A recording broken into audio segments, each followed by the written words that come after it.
Football বিশ্বকাপকে সামনে রেখে রান ঢাকায় অনুষ্ঠিত হয়েছে বর্ণাঢ্য ফ্যান র্যালি। বিভিন্ন দেশের জার্সি ও পতাকা হাতে হাজারো ফুটবল প্রেমীর অংশগ্রহণে উৎসবের নগরীতে পরিণত হয় পুরান ঢাকা।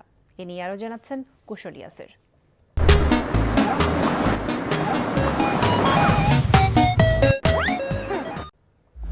কারো গায়ে প্রিয় দলের জার্সি, কারো গায়ে পতাকা। বিশ্বকাপকে ঘিরে নিজেদের উচ্ছ্বাস প্রকাশ করতে পুরান ঢাকার এই আয়োজন। ইনশাআল্লাহ আসবারও আসবে, এবারও ওয়ার্ল্ড কাপ আসবে আমাদের কাছে। পুরান ঢাকার প্রত্যেকটা অলিতে গলিতেই এই উৎসবটা পালন করা হয়। পাঁচ ওয়ার্ল্ড কাপ যাবত আমরা করতেছি, তো মোটামুটি বেশ সারা পাইতেছি এবং আমাদের কাছে ভালো লাগে। র্যালিটি লক্ষ্মীবাজার থেকে শুরু হয়ে বিভিন্ন সড়ক প্রদক্ষিণ করে।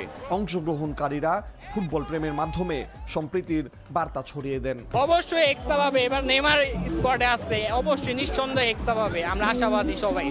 ইনশাআল্লাহ এবার আমরা কাপ নিব এবং 100%। নেইমার অনেক ভালো খেলতে পারে আর ব্রাজিল আবার কাপ জিতবে। বিশ্বকাপকে সামনে রেখে সবাই মিলে এই আনন্দ ভাগাভাগি। 4 বছর পর আবার হইলো ফুটবল বিশ্বকাপ, আর এই বিশ্বকাপকে বরণ করে নিল বাংলাদেশ।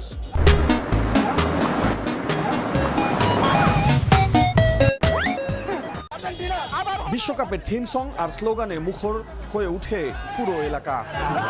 ফুটবলটা 11 জনের খেলা, তো সেই হিসাবে জার্মানি আসলে ভালো খেলবে।